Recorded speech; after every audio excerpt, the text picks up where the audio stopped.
আচ্ছা, এই ভিডিওতে আমরা কথা বলবো হচ্ছে শপিফাই লগ ইন সিস্টেম নিয়ে। অর্থাৎ আপনি যদি কোনো একটা শপিফাই অ্যাকাউন্ট খোলার পর এটা আবার পরবর্তীতে লগ ইন করতে যান, এক্ষেত্রে আপনার কী কী লাগতে পারে। তো এক্ষেত্রে অলওয়েজ মনে রাখবেন আপনার 3-4 জিনিস লাগবে। একটা হচ্ছে আপনার রেস্টুরেন্ট নাম, একটা হচ্ছে ইমেল অ্যান্ড পাসওয়ার্ড, যে 3টা জিনিস নিয়ে আমরা অ্যাকাউন্ট খুলেছিলাম। সো এক্ষেত্রে আপনি যদি প্র্যাকটিস পারপাসে কোনো অ্যাকাউন্ট খুলে থাকেন, মেক শিওর আপনি অ্যাকাউন্ট খোলার পর এই 3টা ইনফরমেশন আপনি লিখে রাখলেন। অর্থাৎ আপনার ইমেল অ্যাড্রেস, আপনার স্টোরের নাম। তো স্টোরের নামটা দেখেন এখানে কোভিড বাংলাদেশ .myshopify.com, এটা হচ্ছে আপনার রেস্টুরেন্ট নাম। অর্থাৎ এখানে একটা সাবডোমেন এড করে দিয়েছে ওরা, এটা myshopify.com হচ্ছে ওদের ওয়েবসাইট থেকে এটা পাচ্ছে। তবে এক্ষেত্রে আপনি চাইলে এটাকে, ফর এক্সাম্পল আপনি চাচ্ছেন covidbangladesh.com টাইপ কিছু একটা, ঠিক আছে। তো এক্ষেত্রে এই ডোমেনটা যদি কোথাও অ্যাভেলেবেল থাকে আপনি কিনে চাইলে এটার মধ্যে এখানে অ্যাড করতে পারবেন। তবে এখানে শপিফাইতে আপনাকে একটা ইনফরমেশন দিয়ে রাখি, শপিফাইতে আপনাকে আলাদা করে হোস্টিং কিনা লাগে না।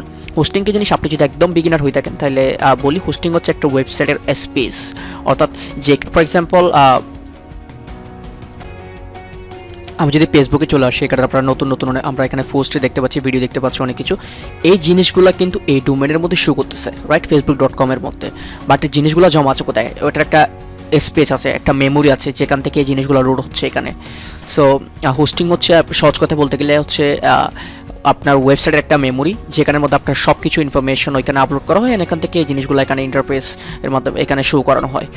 সো আপনার শপিফাইয়ের মধ্যে হোস্টিং কেনা লাগে না, কারণ হচ্ছে এটা হচ্ছে আপনি যদি মানলি ওদের কোনো প্ল্যান ইউজ করে থাকেন, ওইখান থেকে ওরা সরাসরি হোস্টিং প্রোভাইড করে থাকে। So you don't have to buy any hosting individually. So এভাবে হচ্ছে। আর হচ্ছে এখন এই ভিডিওতে আমরা বেসিক্যালি যেটা নিয়ে কথা বলতে চাচ্ছিলাম সেটা হচ্ছে শপিফাই লগ ইন সিস্টেম নিয়ে। আপনি যদি আপনার যে ওয়েবসাইটটা ইতিমধ্যে খুলেছেন, এটার মধ্যে যদি আপনি নতুনভাবে লগ ইন করতে যান, এক্ষেত্রে হচ্ছে আপনার দুটো সিস্টেম। একটা হচ্ছে আপনি সরাসরি আমি যদি shopify.com এ যাই, আপনি দেখেন একটু shopify.com আসার পর এখানে লগ ইনে ক্লিক করবেন। আসলে অ্যাজ এ নিউ হিসেবে অনেকেই এই ভুল করে থাকে, বিষয়গুলো অনেক ছোটো হইতে পারে, তবুও শো করা। ওকে, লগ ইনে আসার পর আপনাকে এখানে আপনার স্টুডেন্ট নামটা খুঁজতেছে।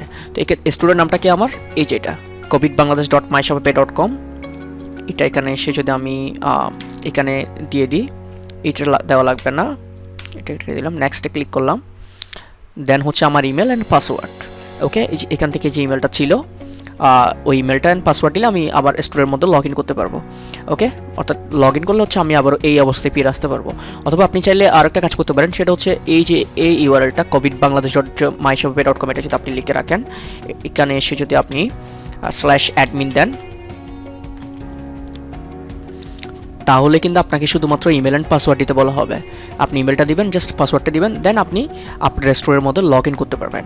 আর যদি আপনি অর্থাৎ আপনি অ্যাজ এ ফ্রিল্যান্সার হিসেবে যখন কাজ করবেন, এক্ষেত্রে আপনি একটা ক্লায়েন্টের অ্যাকাউন্টে কীভাবে লগ ইন করবেন, এই জিনিসটা অনেক বোঝার আছে।